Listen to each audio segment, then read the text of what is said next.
لیاریەکانی هەفتەی 16 خولی نایابی کوردستان یانەی برایەتی میوانداری دەربەندیخانی کرد. تەنها نیو خولێک بەسەر دەستپێکی یاریەکە تێپەڕی و لە یەکەم هێرش شێرزاد حوسێن توانی گۆڵ یەکەم بۆ برایەتی تۆمار بکات.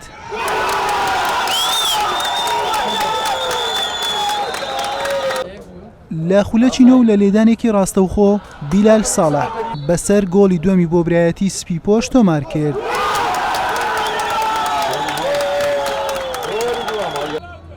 دوای دوو خولێک عەلی کاکەمینە گۆڵی سێمی بۆ برایەتی زیاد کرد و یەکەم گۆڵی خۆشی بە درێسی یانەکە تۆمار کرد.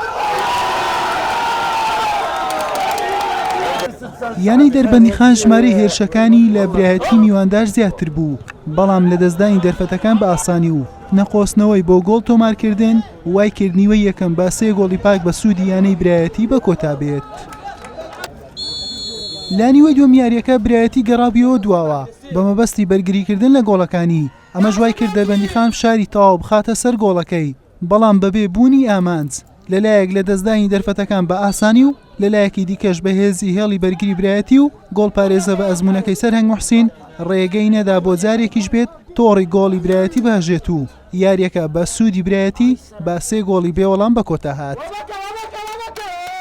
سەرەتا یاریەکە بووە هۆی ئەوەی بدۆڕینەوەکو یاری ئاستێکی باشمان پێشکەش کرد، تقریبا تا دقەی 7 گۆڵمان لێ کرا، شپرسێک بە هێڵی دیفاعمان و دیار و دواوەشە چەندێ مەسەن یاریەکەش باش یاریان کە بەس گۆڵ نەکرا، من باشی یاری سوودی نییە، ڕاستە و سێ گۆڵی کرد ئەوەی لە توانای یاریزانە بوو کردی بەس هیوادارم یاریزانەکان جارێکی تر بەخۆیان نابشتنیانی ئەو هۆکارانە نەهی مدەڕیبە نەهی دارەی نادیە، هۆکارەکان یاریزانە ئەنی بە دڵنیایەوە بۆ ڕۆحێتەوە بۆ نەفەسەوە یاریکە ناتوان جارێکی تر خۆیان دروستکەن و بێنەوە ناوچە بڕکێکەکان. ئەم ڕوتوانیان ینی با چەند ماچکەم لە کەمتر لە چارێک توانمە سێ گۆڵ تۆمار بکەین یاریەکە لە بەرژەندی خۆمان کۆتای بێن. یاریگای خۆشمان و بەڕاستی بردنەوەیەکی زۆر پێویست بوو، توانین نزیک بینەوە لە ڕزبەندی پێشتر ئینشاڵڵا دافعێک دەبێ یاریەکانی داهاتوو.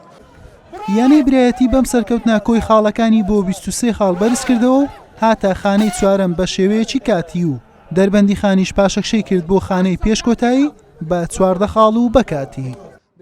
حوسێن محەممەد کەناڵی ئاسمانی پەیام هەولێر.